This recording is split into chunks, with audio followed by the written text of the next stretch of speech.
قبل ما نبدأ فيلم النهاردة تعالوا بينا نصلي على سيدنا النبي ونعمل لايك وشير واشتراك في القناة، وكمان يا حلوين ما تنسوش تفعلوا زر الجرس علشان يوصل لكم منا كل جديد بنقدمه. ويلا بينا نشوف فيلم النهاردة بيتكلم عن ايه. بيبدأ فيلم النهاردة ببنت بترقص الباليه وعمرها 12 سنة واسمها أبيجيل، وبتتدرب لوحدها في المسرح. ووقتها كان في مجموعة من المجرمين بيخططوا يخطفوها، ولما أبيجيل بتركب العربية مع السواق بتاعهم وراجعة بيتها، ساعتها بنشوف واحد من مجموعة المجرمين بيخترق نظام الأمان وقال لزمايله يستعدوا. وبعد فترة بتوصل أبيجيل للبيت وبتدخل أوضتها ترتاح، وفجأة بيظهر المجرمين وبيخدروها لحد ما فقدت الوعي، وبيشيلوها وبيحطوها في العربية ويمشوا بسرعة. وبعد فترة بيوصلوا المجرمين للقصر القديم وبيرحب بيهم العقل المدبر لامبرت، وبعد كده بيجيبوا أبيجيل وبيحطوها في أوضة وهي فاقدة الوعي وبيأيدوها. وبعد كده بنتعرف على مجموعة المجرمين الستة، أولهم فرانك وده القائد المفترض، وجوي مسعف سابق، ودين سائق المهرب، وبيتر الراجل العضلي، وسامي الهاكر، وريكولز القناص.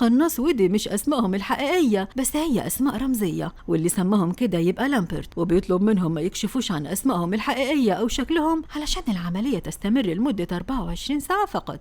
وبياخد التليفونات كلها علشان يتاكد من سريه العمليه. وبعد كده بيقول لهم لامبرت ان الجزء الاصعب انتهى، وان دلوقتي كل اللي عليهم مراقبه البنت. وبعد كده بنروح لجوي اللي بيستفسر عن ابو ابيجيل، وبيكتشف لامبرت انه ابو ابيجيل راجل غني جدا وعلى وشك خساره 50 مليون دولار، وبيقول لهم ان بعد دفع الفدية هيديهم 7 مليون دولار، وبعد كده كل واحد في طريق. وبعد كده بيتفق معهم هيشوفهم بعد 24 ساعة وبيمشي من القصر. وجوي بتقول انها عايزة تبقى مع ابنها، بس دين بيبدأ يلعب معهم لعبة التخمين، وكان بيخمن قصة كل واحد فيهم، واللي قصته هتكون صح دين يفوز بالرهان. وبيخمن جوي بشكل كويس ان فرانك كان شرطي، وبيتر كان بينفذ لعصابة مافيا كيبك، وسامي عنده عيلة غنية بتعمل عمليات إجرامية للمتعة فقط. وبعد كده رد عليهم فرانك بشكل كويس ان جوي كان مدمن. وبعد سماع الكلام ده حس بتوتر وبيروح يطمن على أبيجيل اللي كانت صاحية وخايفة علشان لابسة قناع. ساعتها العصابة بتشيل القناع من على وشها، فأبيجيل بتتوجع من ايديها المتأيدة، فجوي بتفكها علشان تكون مرتاحة. وجوي بتحكي ان معاها ابنها في نفس عمر أبيجيل، وبتحس البنت الصغيرة بالرعب وبتعتقد انها هتموت، لكن جوي بتأكد لها انها هتتصرف بشكل كويس ويدفع ابوها الفدية وهتكون في امان، حتى انها وعدتها انها مش هتخلي حد يأذيها. وبتقول البنت ان العملية مش مهمة لها علشان والدها مش بيهتم بها اصلا. وبعد كده بتعتذر البنت لجوي على اللي بيحصل لها، وبعد ما بتسمع ده بتحس جوي بالفزع وبتروح تنزل لتحت. ان البنت قالت لها ان ابوها عنيف، وسألتها لو كان يعرف من هو، ففرانك بيقول ان ما عندوش اي فكرة. وبيروح يشوف أبيجيل وبيعرف ان العصابة شالت من على عينيها وعشان كده حس بالذعر. وبعد كده راح هددها بالمسدس وسألها لو كانت شافت وشه، فبتقول له أبيجيل انها ما شافتهوش، لكن هو ما صدقهاش وبيضغط عليها علشان تقول له على اسم ابوها. واخيرا بتقول الاسم كريستوف لازار، واتصدم ونزل تحت. وبيروح علشان يمشي بيحسوا الباقيين بالحيرة، وبيقول لهم انه البنت طلع بنت كريستوف لازار، وانه واحد مجرم وسيء السمعة في عالم الجريمة. وكلهم حسوا بالذعر، وبتقترح جوي عليهم ببساطة انها تقوم بمكالمة تليفون وتمشي، لكن فرانك بيحس بالقلق علشان أبيجيل شافت وشه وبسهولة تعرفه، وبيقترح عليهم يقتلها، لكن جوي بترفض. وبيقول فرانك لمجموعة المجرمين انهم هياخدوا مكافأة 7 مليون دولار لو قتلوها، وقرروا مواصلة العملية. وبعد مرور شوية وقت بيبدأ دين باستكشاف البيت، وبيشوف ان في أوضة مظلمة، وبيشوف على الحيطة صور قديمة، وبيشوف ان في بنات كتيرة شبه أبيجيل. وبيواصل الاستكشاف وبيتفتح الباب فجأة. ساعتها بيترعب وبيحاول يهرب،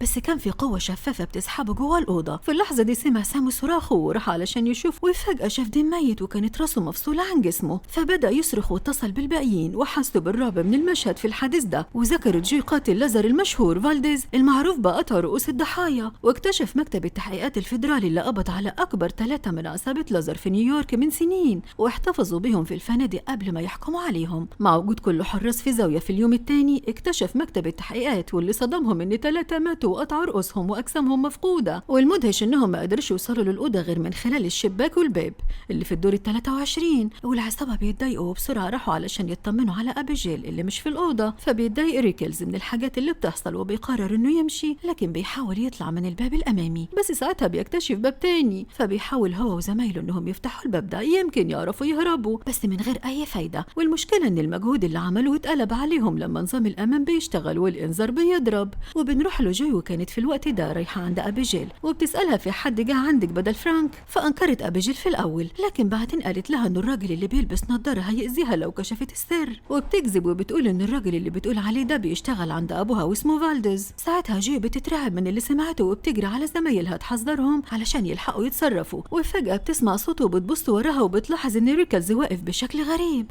لما بتروح عنده بتحس بالرعب، ولما شافته مصاب بجروح قبل ما يتكلم ريكلز ويقول أي حاجة بيموت، وبتنهار عليه جوي. وفي المشهد التاني بتجمع جوي المجموعة مرة تانية وبيتهم فرانك إنه فالديز، وبتكتشف جوي اللي قالته لها أبيجيل وبتتأكد إنه قتل شخصين، وبيرد عليها فرانك إنه ده كله مش صح، وإن أبيجيل بتحاول بس التلاعب بيهم وبتخليهم ينقلبوا على بعض. وبيقرر إنه يكتفي وبيأمر بيتر إنه يقتل أبيجيل، وبيروح وبيضرب أبيجيل بالنار، بس جوي بتوقفه في الوقت المناسب. وبتوصل باقي المجموعة وبيدخلوا في جدال إنه يقتلوا البنت ولا لا. وخلال الوقت ده لاحظ سامي إن أبيجيل بتشيل ربطة إيديها بسهولة وبتحاول تحذر الباقي، لكن أبيجيل بتتحول فجأة لمصاص دماء وبتهاجم بيتر. وبعد كده أطلق فرانك النار عليها، وكان باين على شكلها إنها ماتت، بس في ثواني بترجع أبيجيل تاني وبتهجم عليهم كلهم. وفي النهاية بتتمكن المجموعة إنها تهرب، وفي لحظة أدركوا إن قصص فالديز المستحيلة حقيقية، وإن أبيجيل طلعت هي فالديز، وإنها هي مصاص الدماء. وبيحاولوا إزاي يعرفوا يتعاملوا معاها، وبيفكروا في الحاجات الأساسية اللي بيتم استخدامها في قتل مصاصين الدماء دول، زي مثلا فصوص الثوم والرصاص الفضي والأوتاد. وبعد كده كل العصابة بتواجه جوي ما عدا أبيجيل، بس كانت بترقص بشكل عرضي مع جثة دين. وبعد كده بيهاجمها سامي بالثوم، لكن أبيجيل مش بتتأثر بسهولة. وبعد كده رمت بيتر على الأرض وضربت صدره بصليبة فخلته ينزف. وبيحاول فرانك يقتلها بوتد خشبي، لكن هي بترمي سلاحه وبتضربه في رجله. وبعد كده بيحسوا بالهزيمة وبيروحوا 3 من المجموعة للطابق السفلي، وبتعالج جوي جروحهم وبتقترح ان أبيجيل ما فيش حد يقدر عليها وان ما فيش امل تاني. وهنا بتفتكر اثر حقن المهدئ عليها اللي ادوها لها وهم بيخطفوها من البيت، وعشان كده بتقترح خطة تقبض على أبيجيل بيها وتديها الدواء. وبعد كده انفصلوا الأربعة وبدأوا في البحث عن أبيجيل. بيتر هو أول واحد يتعرض للهجوم، وأول ما شافها هرب وحبسها في الأوضة، لكن مصاصة الدماء بتكسر الباب بسهولة وبتطرده وهي بترقص الباليه. وهنا بتشوف أبيجيل قدامها فرانك وبتحاول خنقه لحد ما يموت، وعند محاولة سامي يدخل تعضه في إيده في النهاية، وبيهجم بيتر عليها وبيثبتها في الأرض. في الوقت اللي جوي بتديها الحقنة وبتخلي أبيجيل تفقد الوعي بسرعة، ولما صحيت شافت إنها موجودة في قفص حديد. وبتكتشف أبيجيل السر أخيرا، وبتقول لهم إن لامبرت اللي وظفهم بيشتغل عند أبوها، وإنه خطط عملية الاختطاف كلها علشان المتعة بس، وإن هي هتقتلهم كلهم.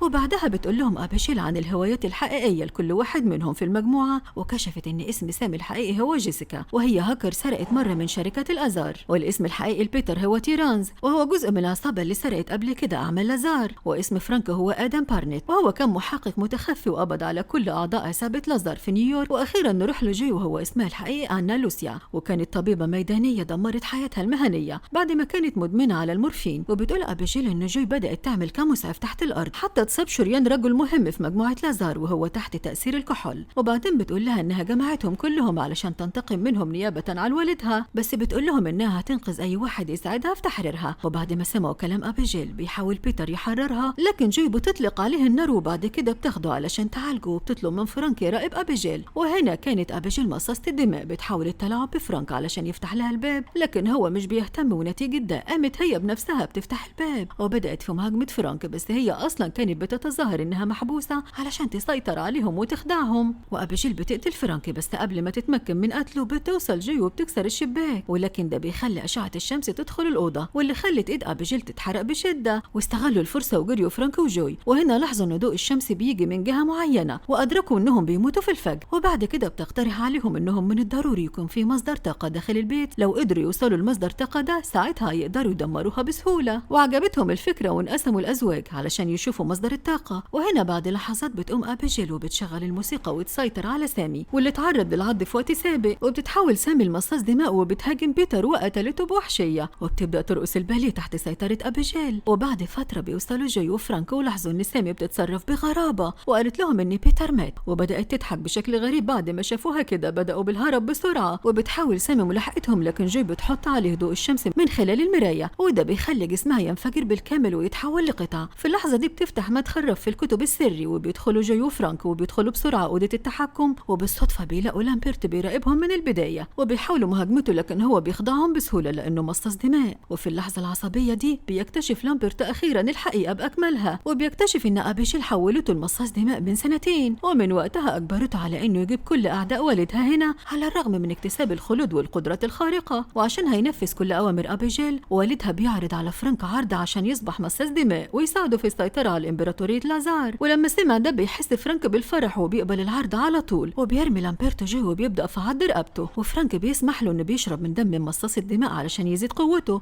وبمجرد اكتمال تحول فرانك لمصاص دماء، وبيطلب منه لامبرت قتل جوي كضحيته الأولى. ومع ذلك فقد تجاوز لامبرت مرتين وغرس وتد في قلبه لغاية ما قتله. وبعد كده بيحاول فرانك انتباهه لجوي وبيحاول قتلها، لكن أبيجيل بتوصل في الوقت المناسب، وبدأوا في المقاتلة بفضل قوته المكتشفة حديثا. وبيتغلب عليها فرانك بسهولة وبيشرب دمها، وده بيخليها ضعيفة جدا وبتنهار على الأرض. وبتجري جوي على لوحة التحكم وبتقوم بإلغاء تنشيط الإجراءات الأمنية، وبتحاول إنها تهرب لكن بتلاقي المخرج مسدود، وده بيخليها محبطة. وبعد فترة بيلاقيها فرانك وبيحاصرها، وبيبدأ في رميها زي كيس البطاطس، وبيحاول إنه بيحولها لمصاص الدماء علشان يعرف يسيطر عليها. وفي مرحلة تانية بتقرب أبيجيل من جوي وبتقول لها إنها ضعيفة من إنها تهزمه لوحدها، ونظرا لأنه أصبح بشكل زايد قرروا يتعاونوا مع بعض، ووضعوا حد لفرانك إنهم يتقاتلوا معاه. ولكن حتى مع كل مجهوداتهم المشتركة دي ما تمكنوش من إيذائه، وساعتها بيمسك جوي وبينتهي به الأمر بعضها. وهنا بيعتقد فرانك إن جوي أي حاجة هيأمرها بها هينفذها، وبعد كده بيديها وتد وأمرها بقتل أبيجيل. وجوي بتتظاهر بالتحرك ناحية أبيجيل، بس فجأة بتستدير وبتهاجمه هو بدل من أبيجيل، وبتنضم لها أبيجيل، وبعد قتال عنيف تمكنوا من إخضاعه. وهنا شكرت أبيجيل جوي وقالت لها إنها اتحررت من لعنة مصاص الدماء من وقت موت فرانك، وده بيريح جوي وبيستعد علشان تمشي. وبعد ده كله جا والد أبيجيل كريستوف لازار وبيحاول يقتل جوي علشان هي خطفت بنته، لكن أبيجيل وقفته وبتقول له إن جوي أنقذت حياتها النهارده، وبتقول له ما يأذيهاش. وبعد ما سمع كلام أبيجيل بيحس لازار بالامتنان وبيقرر السماح لها بالمغادرة. وفي نهاية الفيلم بنشوف جوي وهي بتهرب من القصر. ولحد هنا بيخلص فيلمنا النهارده. استنونا في أفلام تانية كتيرة، والسلام.